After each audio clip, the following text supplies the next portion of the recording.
It's just gone 23 minutes after 12 o'clock. Let's take you back to one of our top stories now. Zanzou nightclub director Neo Moela, through his lawyer Zola Majavu, has apologised to the victims of assault and torture at the establishment. My colleague and Newzroom Afrika anchor Iman Rappetti attended that briefing and she joins us now live. Iman, good afternoon to you. You put some incredibly difficult, it appeared, questions to Zola Majavu. Did he answer any of them in that briefing? The news conference, Michelle, which lasted just a little over an hour, was akin to being in an airless room. There was not much light and not much oxygen. In other words, we didn't really learn too much new, other than what you've just said and what Zola said right at the very beginning. He started out by saying we would share some objective facts. How many of those facts came through, I'm not too sure, because what we did hear, which could have been served, I suppose, by a press release, was that he condemned what had happened. He was somebody who didn't know the goings-on inside this nightclub. He was accompanied by his father in a show of family values, effectively, to say, I'm here with my family, these are things that we do not condone. But what is interesting is what Zola Majavu had to say, and hinting really at the cooperation that Neo Moela is initiated, or that police have initiated with him.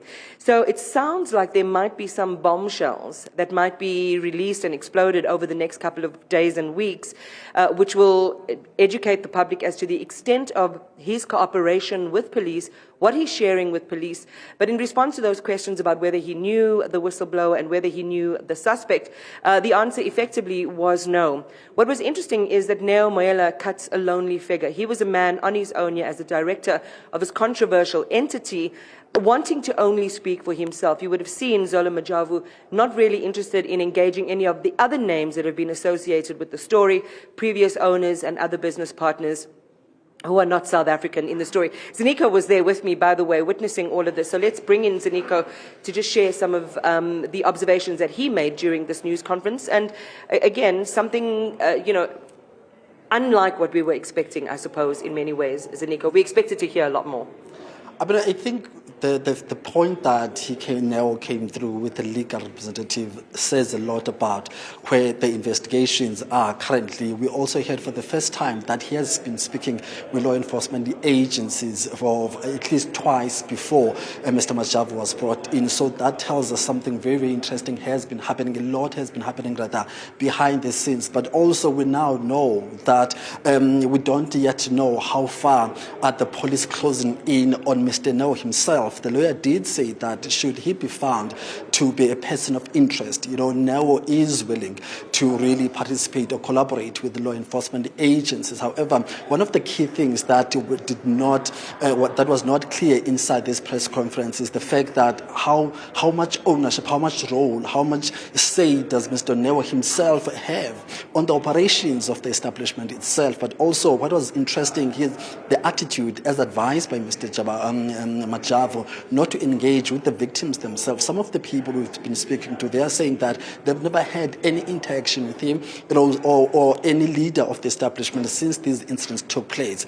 So I think for me it was a bit inconvenient for Mr. Majavu and now to say that we are not going to engage with the victims just yet because of legal investigations that are taking place. But there were no legal investigations that took place when these incidents took place. So what really denied or what made him not reach out to the victims themselves? And the victims are saying that we are not okay psychologically, we are not okay, generally. So we would love to engage with them, with the owners of the establishment itself. But also now we are dealing with 2 dockets against one individual who has been appearing in court at least 2 times. So we are not sure then whether Mr. Neo was very transparent with us in terms of knowing the victim the suspect who has been appearing in court or not. So those are some of the basic things, but it will also be interesting then to get a perspective from the law enforcement agencies themselves, especially the South African Police Service, to give us their comment on this particular engagement with the members of the media, but also their attitude towards Mr. Neo. Is he a person of interest? We know now that he has just been providing information to authorities. So we're not sure then whether authorities are building up a case against Mr. Neo himself, and how soon can we get a clarity and indication in terms of their lookout for Mr. Neo himself? So, Michelle, these are just some of the complexities related to this case that has really captivated South Africa's imagination, captivated it in a most horrific manner, given the extent of the abuse that we saw in those viral videos. I guess the next stop is the police to find out what stage of advancement the investigations really are, whether we expect further arrests to be made, and whether Neo Moela himself might be ultimately charged. So these are some of the developments we expect in the coming days, but that was the sum total of it. A man who has chosen to step out into the public domain to say that he was a director, to express his regret at what has happened, and to let the South African public know that he is actively cooperating with the police.